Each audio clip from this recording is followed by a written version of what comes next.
All right, looks like we're live here on Facebook and YouTube. Good afternoon, almost afternoon. I got like 30 seconds. I went live a little bit early, but I'm Chris from the Common Grounds podcast and Roasters Marketplace. Today, we're going to be talking to one of our roasters at Roasters Marketplace, Tanya. We're going to be talking to her about her specialty coffee roasting business that she's got going on in the Bay Area. Amazing Indian origin specialty coffee. You don't see specialty coffee from India very often. You especially don't see it with the story that goes along with Tanya and her company. So we thank you for tuning in. If you're listening on the podcast later down the road, be sure you subscribe. If you're watching on YouTube right now, be sure you subscribe, and then on Facebook as well. Give us a like, give us a shout out. Let us know where you're watching from. And when we ask for questions later, just send them on over. But thanks for watching. Thanks for listening. And here we go.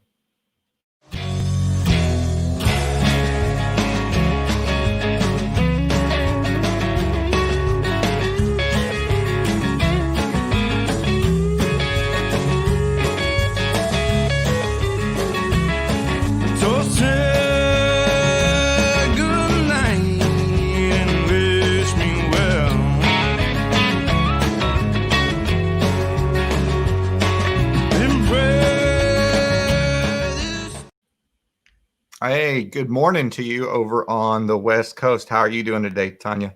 Doing good, Chris. Good morning.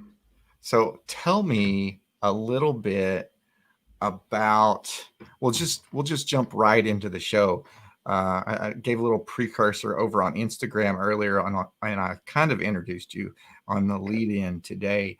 But, when I originally talked to you a couple months ago about coming on to Roasters Marketplace, I was absolutely just blown away by your story and on your concentration on Indian specialty coffee and how that traces into your family history and a lot about where you're from as well. So go ahead and introduce yourself to my listeners and our viewers out there. And looks like we've got a half a dozen people watching on Facebook and YouTube right now. So go ahead and introduce yourself. Great. Hi, folks. My name is Tanya Rao. I grew up in Bangalore, India. It's in the southern part of India. And it is the coffee capital of India. Most people don't know that coffee is grown in India. They know it as a tea drinking and tea growing nation. But especially in South India, we're big coffee lovers and growers. So I grew up in a coffee family. My father was a coffee roaster and wholesale coffee trader. And the business was started by my grandfather back in the early 1940s. And kind of a quick history on Indian coffee. We've been growing coffee in India since the late 17th century. And it became a popular commodity during the British colonization and the British trade. And so majority of our coffee that's exported actually goes to Europe. There's only about 5% of the exports that come to the US. And it's my goal and mission to increase that number to the double digits, maybe, who knows. But I got into the coffee industry myself very recently. And that kind of, there's two parts to that story. One is my own story of my own interests and professions. I wanted to start a business of my own. And last year when I was exploring a few different ideas, I just have too many passions and interests. And so it was hard to come up with one good idea that I could run with. And my uncle kind of sprung the idea in my head about carrying on the family tradition and the family coffee business. And I was like, that's a good idea. So I kind of went down that path and there's no looking back. So the idea is for me with my business, it's Kaveri Coffee, and Kaveri is the name of a river in South India That's a prominent river. It flows through some of the coffee growing regions in India, in South India. And it kind of is a homage and a tribute to, my heritage and my home state. And I'm trying to showcase and increase the presence of Indian coffee, and especially, high quality, good Indian coffee in the US market.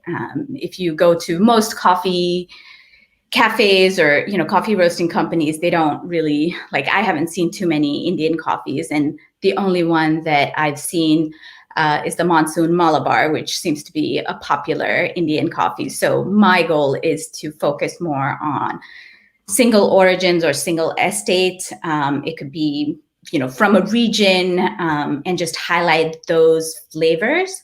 And the best way I found to do that is to roast it myself, because that's the creative part that I enjoy. So yeah, that's my story in a nutshell. Excited to be a third generation coffee roaster. The wholesale trade, I hope, will come in the future as I build more relationships with the farms in India. And just want to show people that we've got great coffee in India and what that's all about. When your uncle suggested it, was it kind of, what was your reaction? Were you like, well, that's rather obvious, why didn't I think of that? Or in some ways, yeah, because I was exploring a lot of different ideas, and my last profession and area of interest was in travel, adventure travel, outdoor education, kind of a totally different field. But I had this idea of opening a cafe and having a social mission behind it, a social and environmental mission behind it. And my dad actually passed away 10 years ago. And when he passed away, we sold our share in the business to his partner. So kind of that link was lost at that time. And I had never thought of, I wasn't groomed when I was younger to take over the family business. And so that was not an obvious idea in my hand as a path forward. My dad's business partner also passed away last year. And there was this question of, what to do with the business and whether our family would be interested in buying it back. So that's where the idea stemmed from. And while I pursued that idea, the business in India was a very local business. So it was local trade, and for the roasting for local businesses. And so sitting here in the Bay Area, I had no interest in running a business all the way in, Bangalore, India. So I created my own little shop and business out here with that link. Because your coffee is really, really good. Thank you. You sent me a couple samples when we first started talking, and I was absolutely blown away, because you never know about something you're going to get from a totally different origin. Mm-hmm. And then an origin that is not really looked upon as, oh, there's great coffee that comes from India. Yeah. There is. I didn't know about it, and you were able to educate me on that as well. So tell me a little about how you got actually into roasting. What was your process from going, okay, I'm going to roast coffee? What did you do? What was your next step? Well, that's the beauty of living in the Bay Area. There's lots of great resources in the coffee industry. So I literally, I've been hanging out in cafes, that have coffee roaster cafes that's popular in the Bay Area. And every time I would sit there kind of dream planning my next business, I'm looking at a coffee roaster and smelling the aroma of coffee, and it kept taking me back to my childhood. And so I went up to my favorite cafe and said, hey, I want to learn about coffee roasting and, the business of coffee. Where do I start? Do you have an apprenticeship program? And they didn't laugh at me, and that was very nice of them. And they were like, hey, that's really cool. There are a couple places that you need to check out. So one of the places is a community roastery. It's called Bay Area Co-Roasters, and it's located in West Berkeley. And it's sort of a incubator for business entrepreneurs, coffee entrepreneurs, people that want to roast for themselves as a hobby or as a business. And they have a whole program around, teaching you coffee roasting and sampling, and even building a business plan. So that was a great resource. And then, I used to call myself a social coffee drinker. So I wasn't a regular coffee drinker until I had my child 3 years ago. And then I'm like, I need coffee in the morning every single day. And I wasn't going to settle for any coffee. I wanted good coffee. So that's when my quest for both quality coffee and learning the art of, brewing and how that affects the flavor of coffee kind of started.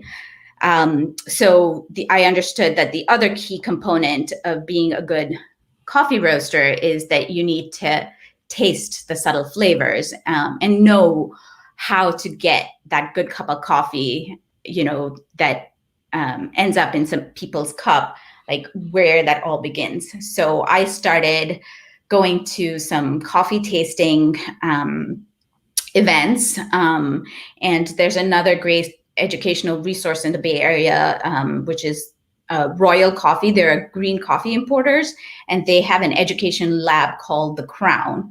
And so they do free tasting, paid educational classes. So I started off just going to the free tastings and just learning what, coffee cupping and tasting flavors are all about. The easy part for me was, where do I get my coffee from? So it was simple. I was like, I'm doing just coffee from India. I'll expand to the, other regions of the world further down the road, but I just zeroed in on coffee from India. So I was able to easily identify green coffee importers that source from India, get samples, and, with the help of some roasters and educators at CoRo, which is the community roastery, I was able to sample, taste, and, select the coffees I wanted to showcase. And I do have, through my family's connection, and like people that grew up in Bangalore, like knows somebody who knows somebody in the coffee industry. So it's such a popular industry in that area. So I know I have a lot of people that I know with links within the coffee industry. So to some extent, I haven't yet been able to go to India on a farm tour. COVID-19 doesn't help with that. Yeah. So, but I have connections and I have links, and I was able to get samples, even from some suppliers direct in India. So that was kind of how I got started. And I feel really fortunate to have those resources and connections, because from the time I started the process, I was able to launch my business in less than 6 months. And I, credit that to all these resources that were fairly easily available. Like I did not have to go and buy a roaster, and, did not have to have many years as a roaster or a barista or a, apprentice in the coffee industry to get started as a coffee roaster. And so, yeah, that has been really great and helpful. How many batches have you burned at this point? I haven't. I've spilt a lot of coffee pre-roasting and post-roasting, but I haven't burnt any coffee. I'm sorry if that happens now next week when you go. Yeah. Next time you go, you can blame me. Just send me a picture and I totally will. and what are you roasting on right now? I'm roasting on a Probat 5 kilo roaster. It's a cast iron drum roaster. It's what I learned roasting on, and I just love the science of it. So it's been great to understand the process of coffee roasting and how all the various stages, the variables that kind of affect the final flavor of the coffee. So and the ability to work in small batches. So if I do screw up, I'm not at a huge loss. So the roaster, each batch I can do anywhere from 6 pounds to 11 pounds. And so that gives me a lot more control. And I can do a few more like tweaks and changes each time to get the results I want to get. So right now you're roasting at the community roastery, right? That's right. And so you roast once a month, correct? Mm-hmm. Yeah. And you do pre-orders and then you do sales after. That's right. You roast. Yep. Let's one of the things that I've talked to other roasters before about is that process. Hey, how do we do pre-orders? How do we do the order process? If I'm only roasting once a week or once every 2 weeks, what is that order fulfillment? When you decided that you were going to toll roast on somebody else's roaster, how did you make the decision of how you were going to sell your coffee? Right.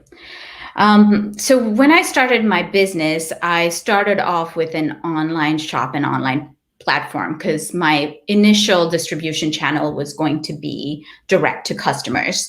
And initially when I launched, it was back at the end of November, which, was timed for the holiday season. So when I began, I was roasting every week. And then in the new year, I got into a farmer's market. So it helped with the consistency of roasting.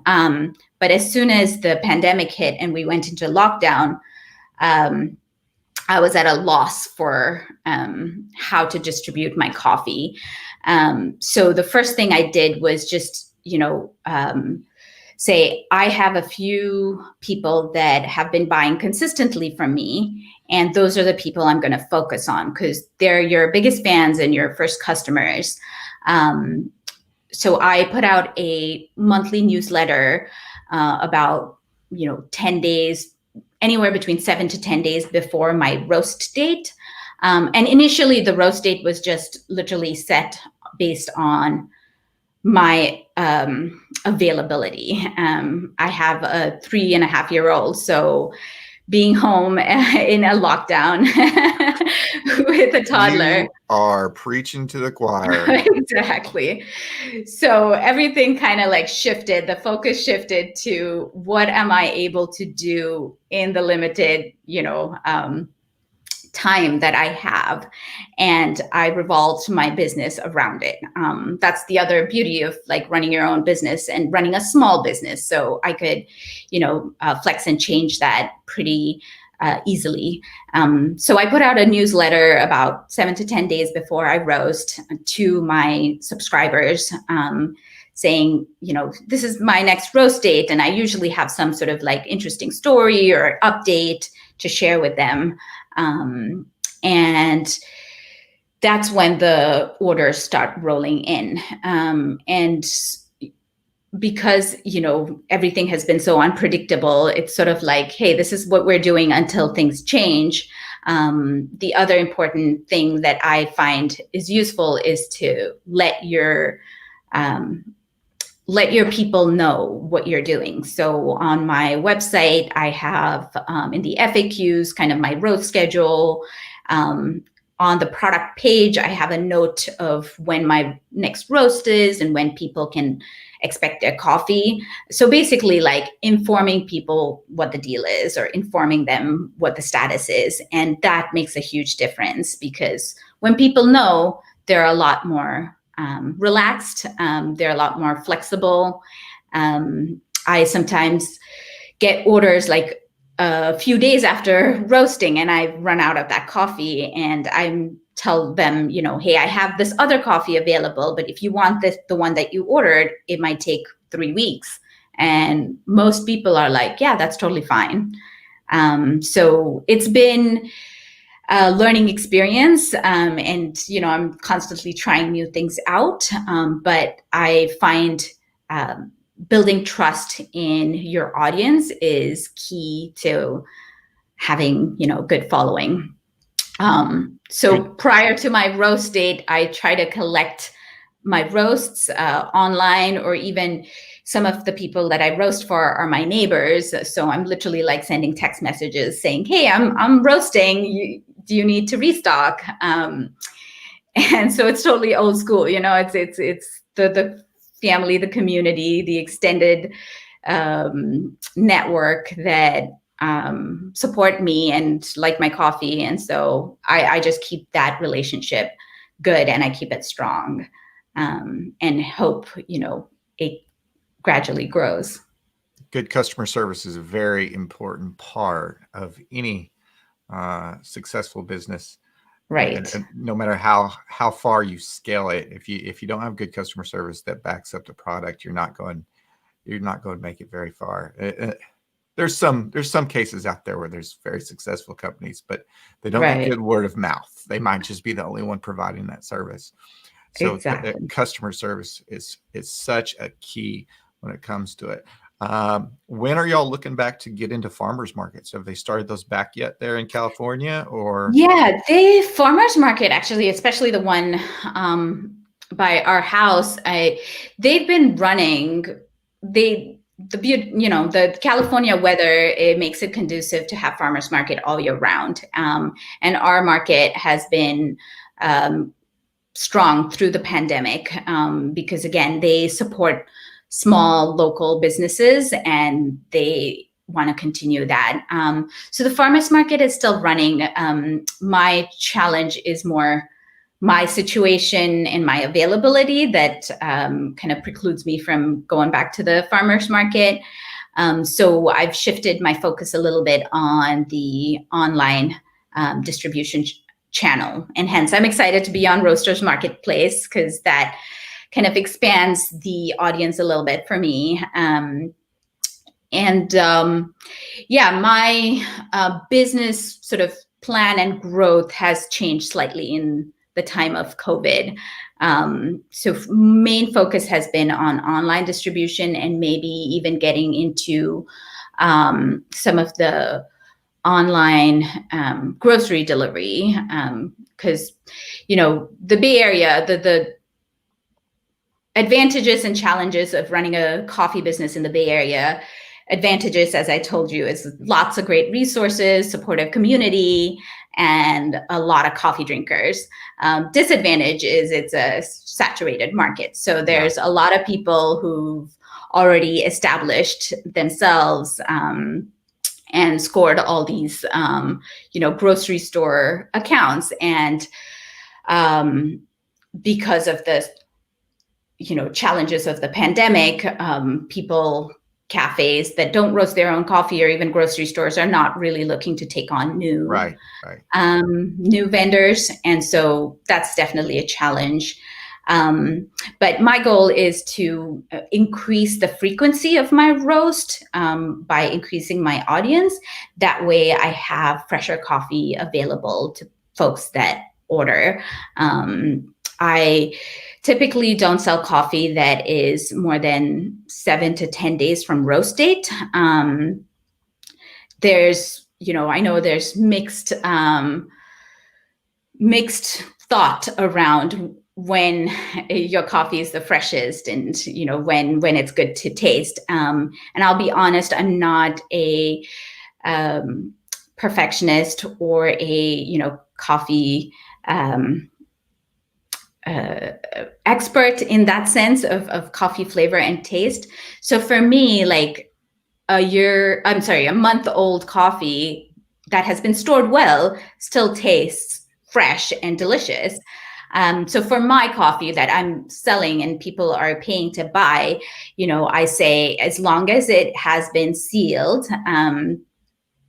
and stored in a cool, dark, dry place, which is what I do with my extra coffee that I don't sell right away, it's good to go for, anywhere from 2 weeks to 2 months from roast date. It all depends on how you store it. Mm-hmm. And it's still fresher than anything you're going to get at the store, pretty much. Exactly. Yeah. Typically, I think the freshest bag of coffee I've ever found in the grocery store, it was like a week and a half old, but I mean, Mm-hmm. it was intelligentsia. So, the roast date was like right there on the package. It was a Right. week old. I mean, it was just a freak act, but I did have to reach like all the way to the back Back. and pull out the last bag to see when it was Yeah. roasted. But I it's can't say the same for Bay Area, shoppers, because again, because of the number of great coffee roasters here, you can pretty much be guaranteed to find a bag of coffee within, 2 weeks of roast date okay. on the shelf. And yeah, it moves pretty fast. But anywhere else in the country, or other regions in the country that are not, coffee roasting hubs, that would certainly be the case. Yeah. I mean, most of the stuff doesn't it has an expiration date on it and not a roasted on date Right. around here. And we've got Yeah. some good local roasteries here in Texas that do phenomenal jobs, but it's just something that a lot of people don't think about as, they're not conditioned to think about when the coffee was roasted. Mm-hmm. Unless they're just new to this, unless they're new to the market or been in specialty coffee for a while. And Right. I've got coffee downstairs that came in, a month and a half ago, and I store it properly, and it's still really, really good. It might not be as aromatic as it was when I first got it, and it's not puffing up the bag anymore. Sometimes I get those Right. ones that out of the mail and the bag's all puffed up from the CO2. But stored coffee, and if it's good coffee to begin with, if it's stored properly, can last a good while. I think Tim from Evansville does some testing on his stuff, and he does the nitrogen flushing on it. And Mm-hmm. he's like, you can't really side by side. You can't tell the coffee that's a week old from a coffee that's 4 months old on it if it's stored properly and treated right. It's just Yeah, that's great. Yeah. it's just really cool. Well, Yeah, and it also helps because I'm a newer coffee drinker myself. To some extent, I understand, what the customers, especially also, people that are learning to brew at home, or even going from buying ground coffee to whole beans. Sometimes when you talk to people that have been in the specialty coffee industry for a long time, these things are taken for granted. Whereas, I had my first cup of black coffee from a Chemex, just less than a year ago, and I was blown away by the flavors that brew style, yielded. oh And yeah, I was like, how did I not know this? How did I not come across this? I would have enjoyed coffee, a long time ago if I had been introduced to this. So a lot of it is in the education and introduction to people, to appreciate the taste and flavors of coffee. so when you're talking to a new customer or a new prospective customer, say at the market or somebody or one of your neighbors who's like, hey, I know Ed 2 doors down gets your coffee. How do I get into it? What do you recommend to somebody that's new to specialty coffee? What do you recommend that they get first? What is that one coffee gadget that you recommend to get first? Coffee gadget or type of coffee? The coffee to make so they can make better coffee at home. Coffee Okay. gadget. So I would say the easiest, the barrier to entry, you want to minimize that, right? So you go with whatever they're familiar with. So I ask, what do you already drink coffee with? So if they're drinking coffee with a French press, no big deal. That's still a good, brewer. So I keep something that's familiar with them and then add the unfamiliar. So if they're used to brewing in a French press, then I would suggest buying whole beans and grinding it just before they brew. So a grinder would be, a hand grinder is an easy entry into the market. It's less expensive, and also can be done when people have time and they can appreciate the difference. So I would say grinding would be the first entry, because that immediately gives people the difference in quality from freshly roasted and freshly ground coffee to a store-bought ground coffee. And I think I'm in your camp now.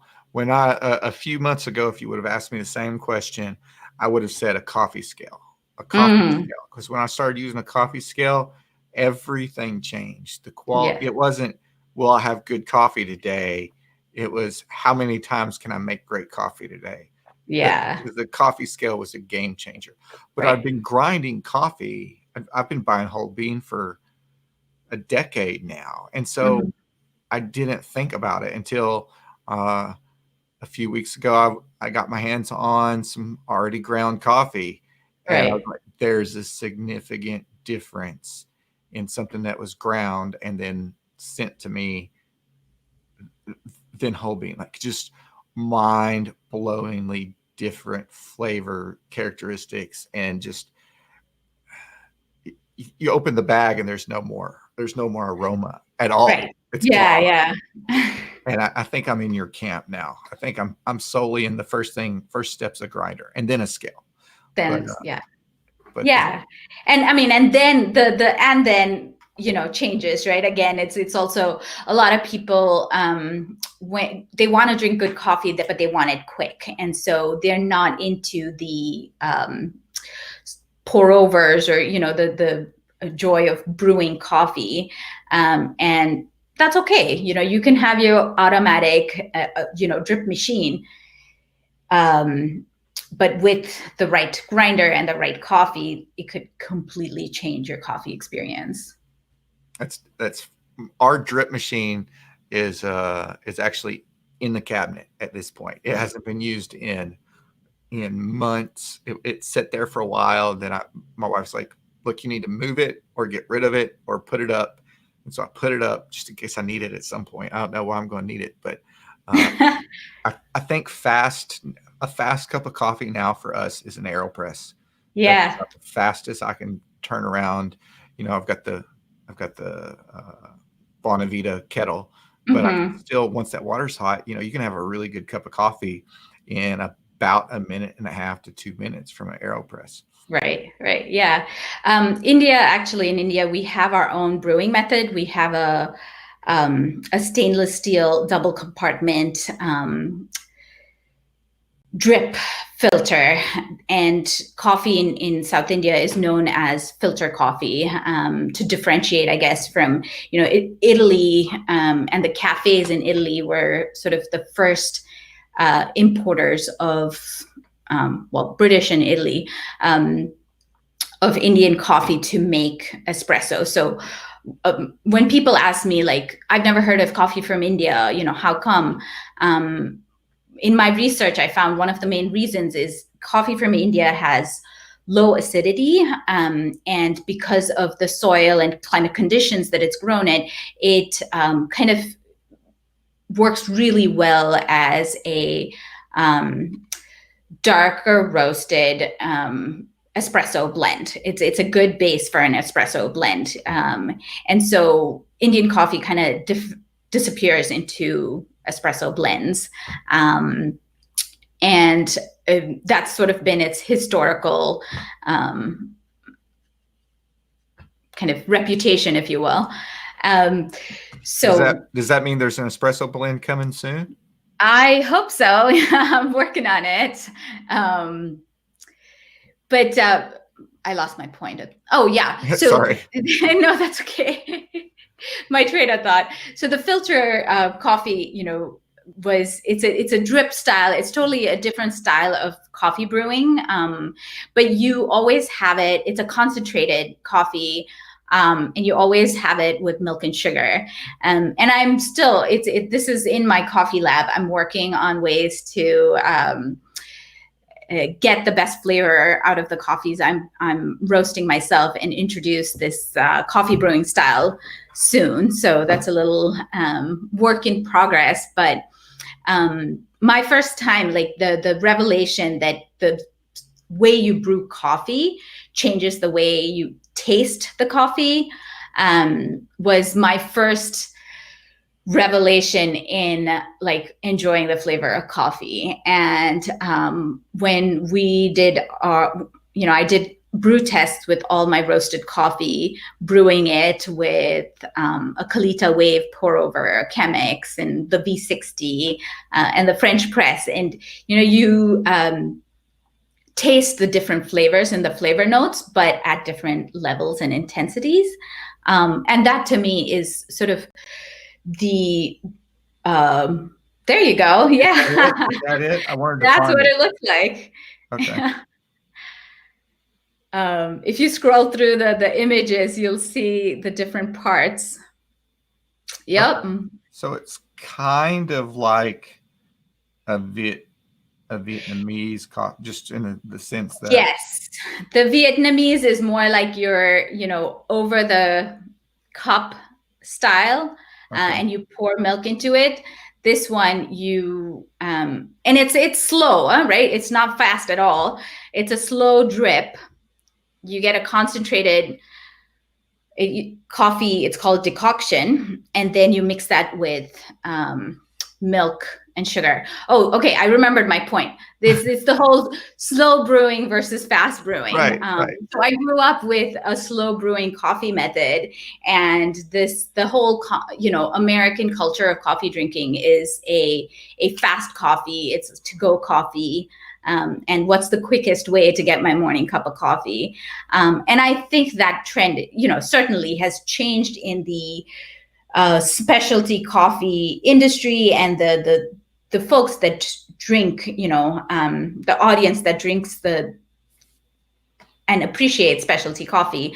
But it needs to be more of a like the masses need to get on board. And I think that process is happening slowly, and it's happening with a lot of, smaller coffee roasters, like all the folks that are in the roasters marketplace. And I'm slowly starting to enter that group, by saying, hey, I'm an ordinary person, getting into the world of coffee roasting and coffee brewing. And, through my process, we educate the drinkers, and the audience. So. And I think that we've got an opportunity, and we're going to see this more and more as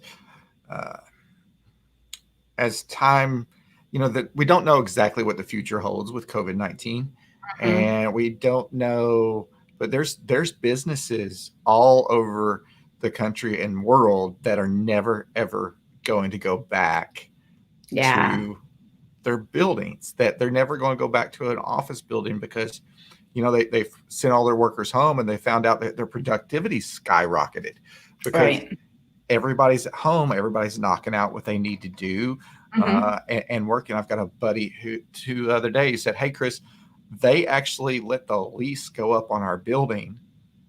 We're not ever going back. We're doing all of our IT stuff from home. Yeah. I want to get into specialty coffee. What do I need? And I was like, here you go. Cool. That's exactly what we need to tap into in the market for everybody that's watching, that's in the coffee industry, is, really looking at it and saying, hey, now that you're not spending 45 minutes on that commute every day, and you're not actually leaving the house to go get the Starbucks or that local coffee, this is how you brew really good coffee at home. This is how you can do it really easily. This is how you can do it a little bit more hands-on. Or, hey, here's the pour over that's going to take you 12 and a half minutes to get everything done correctly on it, and try it. And I think it's just an amazing world that's opening up with technology, one enabling the work from home sector to grow so much under it. And we've got a comment here. You might. The best way to enjoy filtered coffee is to make it frothy. Here we go. That's for my sister, by the way. That's your sister. Well, I'm glad that she's tuned in. That's awesome.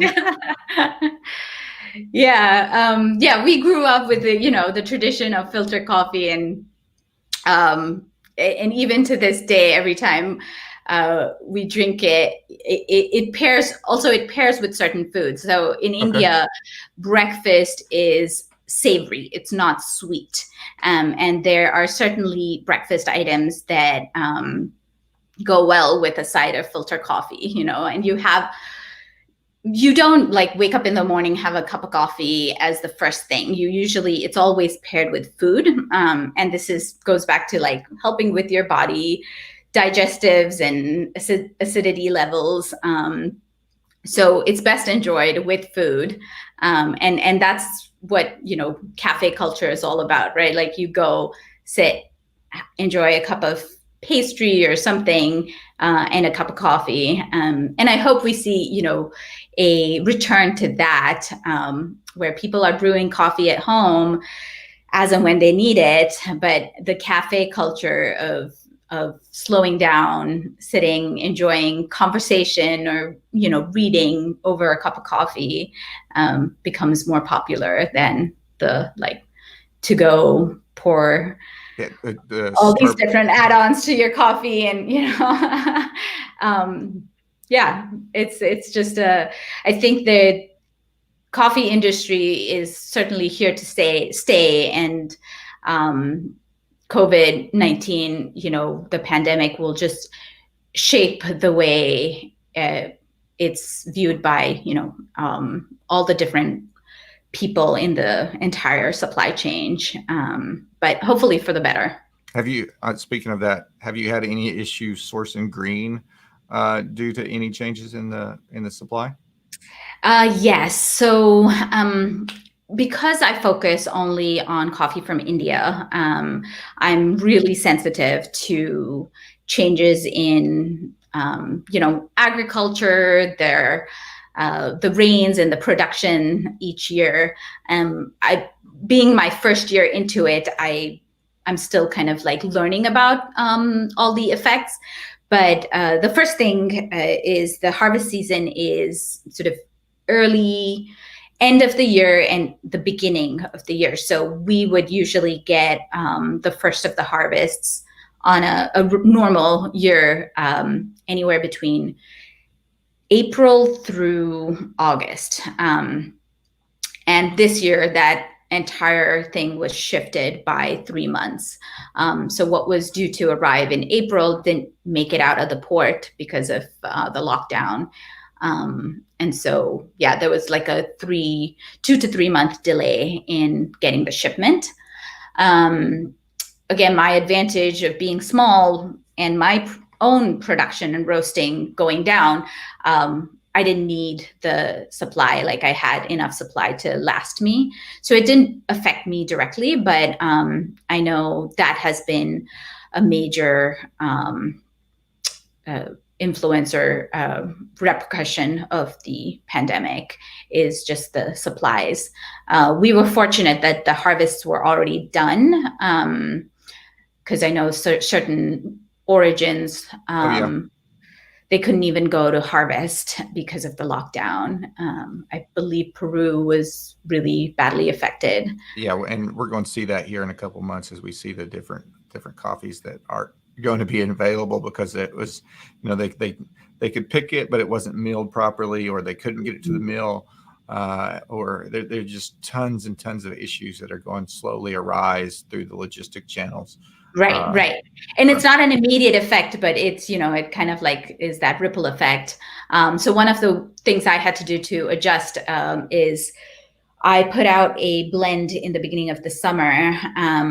And, I chose to diversify and use Honduras coffee to create my blend, because of lack of availability of Indian coffee, or the delay in availability. So that's one of the ways I had to adjust to that. Well, good looking out on that, because that blend is actually really, really good. You sent me a sample of it a few weeks ago, and it was very tasty. I'm a big fan of Honduran coffee, though. So I I don't think I've had an origin yet that I've said, well, no, that's no good. I think everything can be roasted if it's a good quality source bean. Yeah. Everything has its uh, has its use, I guess you would Yeah, say. absolutely. And so, yeah, when I've had people, like when I first went to the farmers market or even introduced my business to folks that don't know my own family history, they were like, "Oh, coffee from India. What's so special about coffee from India?" And I'm like, "There's nothing special per se. It's just different because you've got different climate, different soil conditions, different growing conditions. So it'll lend its own flavors to the coffee. The one unique factor about, or two unique factors about Indian coffee plantations is they're all shade grown. And so it's in a natural forest with two tiers of shade. And for those people who don't know what that means, it basically means that it's not a monoculture; it's a polyculture type of agriculture, and it has several benefits. So the two tiers of shade encourages a lot of endemic flora and fauna. So there's a lot of birds in the area, and that in turn helps with pollination and enriching of the soil, which then influences the flavor of the coffee. And then it's also intercropped with other spices, like pepper plant is a really popular um, uh, pair to coffee plant in India. And some other like fruits and spices.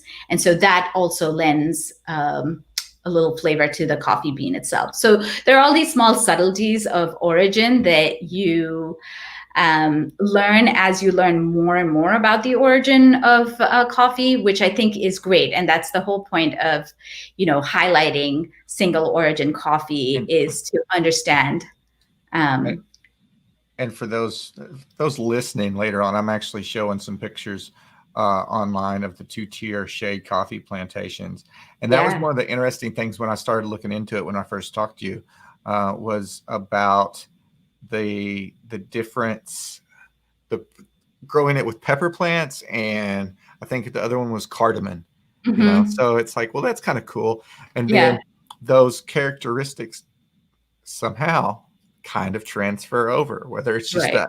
that, flavors that we're getting naturally from the uh, the environment, from the rainfall and the weather, and the soil content is making its way into the pepper plants. Well, it's also making its way and having that little slight spice Mm-hmm. to the coffee, and it's really good.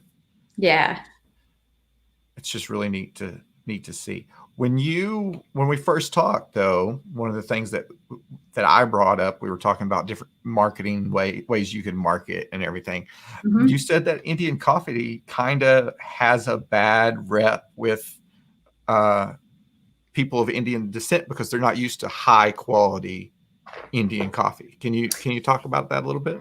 Yeah, I think it goes around the appreciation. What the world of specialty coffee has sort of created is this subset of people that focus on, high quality coffee and really like um, quantifying what it means to have high quality coffee. So with the SEA scoring system and all the different sensory evaluations they do, it really goes to the way, the easiest kind of comparison I can do is with wine. Like there are people that um, are enjoy wine just in general. There's a lot of people that enjoy wine, so it's similar to coffee. Like people enjoy coffee, but then there are those people, a smaller subset, that know how to taste and appreciate really fine wine, and notice the subtleties of like the way it was produced and the way it was harvested and all of that. What it lends to the final flavor. So with the filter coffee style of coffee, because it's mixed with milk and sugar, the subtleties of the coffee flavor are lost. And so, I have a emotional attachment to filter coffee. And for me, that's always going to be hold a special place. And so whenever I think of Indian coffee or high quality coffee, I'm like, oh, going back to that memory of this really good filter coffee that I grew up with. But that does not translate well to the kind of coffees I'm putting out, because it's slightly tailored for a different market. So it's for the market who can appreciate coffee for coffee flavor itself and not the fully brewed experience. So that's one of the things I noticed in reaching out, or even talking to my Indian community about my business. The first reaction or the first question would be, oh, are you kind of putting out really good filter coffee? And I had to explain to them, not quite. From my own experimentations, the single origin coffee flavors get lost when brewed in the Indian filter. And so I'm still working on ways to blend and roast a coffee that will shine in the Indian filter brewing method. So there's that little disconnect of appreciating coffee for its coffee flavor versus the brewed end product, which are two different things. Can be two I'm different excited for you to take on that challenge, because I think just the different ways of brewing stuff and different ways of different traditional methods that people have brewed coffee for decades, or if not centuries, because that's the way they had to brew it. I just think it's a really cool possibility to take some really, really, really good coffee and then put it in a method that's worked for years. Yeah. I haven't went out and got one, but I keep, the sock, you see the Puerto Rican coffee brewing sock. It looks like a sock. It's a pour over in a cloth filter that hangs from a little basket. Okay. It is not the best thing aesthetically to look at, because it's just a cloth filter that you're pouring the coffee over.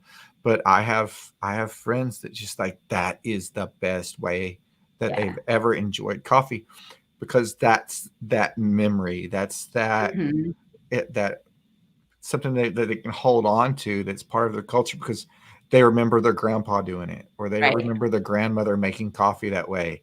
And it's not a new technique, because they have a coffee pot, the standard coffee pot that we see now. That was their technique. So I'm going to encourage you to do that Indian filter coffee.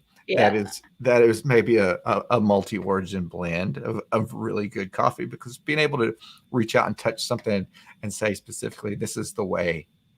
I can remember my grandpa with the percolator sitting on the wood stove. He had a wood stove in his living room, and he would set the percolator on that cast iron wood stove. And he probably boiled the living hell out of that coffee with that percolator.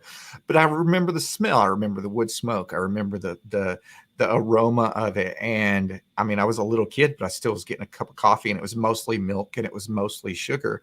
But that's a really comforting memory to me. And if I had a cast iron wood stove downstairs, you'd bet I'd have a percolator on top of it. Right. Yeah. I think it's similar to it's going back to the culture of coffee to the origin. So there's been this huge wave of highlighting origins of coffee and the producers and the farmers and the methods of processing, which again, I became familiar with all of this because I went down this path of researching a business opportunity. But your average coffee drinker is not going to know the difference between washed and natural and honey processed and things like that. But I think the effort in educating people and having them understand how these processing methods affect the flavor of the coffee is important. And for me, the exciting factor is the cultural component to it. It's um, a Indian roasting coffee from India and serving it up the traditional South Indian way. Like that would be my ultimate goal, to kind of close the full loop. I want the whole entire breakfast that Oh yeah. that you've brought it up, because I'm always interested in different, I've been able to travel a little bit, and I'm always intrigued by just the different cultural aspects of their food, and Mm-hmm. the way, hey, this is the traditional way we serve it, and just the different, I can say, some of the best breakfast I ever had was was flatbread, fresh cheese, tomatoes, and eggs. And it was a family that would bring us out breakfast when we were on patrol in Iraq. We would Mm-hmm. park over and overwatch this field, and the I guess he was probably the dad or the grandpa in the family, would Yeah. bring out platters to us, Nice. and he was ex-Iraqi Air Force, and he would bring out these big platters to us and feed us, and we'd pay him some money for it, but it was so good. But the bread was baked on the other side of the wall in the traditional clay oven, and it was Right. just really, really good. But being able to trace those roots to food and to coffee is something that uh, is an awesome marketing tool when you basically break it down to it. Yeah, absolutely. So for somebody, we're almost out of time here, and what I Mhm. want you to talk about is, what do you have to? Let me see. I've got the questions right here. What is your recommendation to somebody who is thinking about moving from hobby roasting, or looking at getting into specialty coffee for the commercial side of it, and not just brewing it at home or roasting it for yourself at home? What's your top number one thing that you would do different? So I think kind of partnerships are key and important, and having distribution partnerships is important for going from that hobby to a more profitable commercial business. Like when I started, my goal was to build those partnerships through, you know, by physically being at a farmer's market or in front of people. You get to know what people are asking and they're looking for. And I wanted to build those relationships with distributors like cafes, restaurants, and grocery stores. Um, that trajectory changed for me when the pandemic started, but it's still an important aspect of growing your business, is to find ways to get your product to your intended audience, and to have that mapped out, and even perhaps have those conversations and establish those relationships before diving into the product development phase. Because I sort of went the like learn by doing route. I'm a big proponent of that. So I dived right in. And the exciting part is always, the creative process of coming up with your product, what coffee you're roasting, how you're roasting it, and putting it out. But in parallel, I think it's also important to develop those relationships and partnerships for getting your coffee to your intended audience, whether it's big or small. Awesome. Thank you very, very much for taking time out of your busy day. We had to reschedule this. We were originally scheduled for a few weeks ago, and we were able to bring it in and uh, figure this out to get you on the show. And I'm so happy to have you on Roasters Marketplace as well. When's your next roast date, so everybody knows? Yeah, my next roast date is still to be scheduled. It'll be either in the first or second week of October. I'm trying to increase my frequency, as I mentioned earlier. So, the more people that order, the sooner I can roast. So I'm excited to be on your show. Thank you for doing this podcast and interview.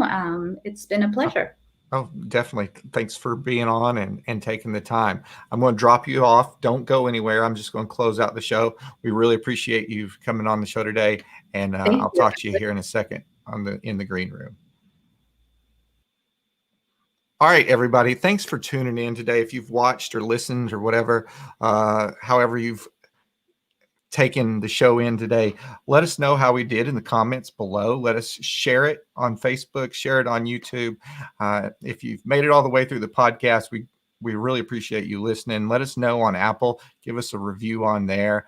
Check our sponsor out, roastersmarketplace.com. We've got a ton of amazing coffees. You can find some of Tanya's coffee available on our next roast date. So once again, thanks for tuning in. Thanks for listening. And we're going to roll you out with some Dom Coors.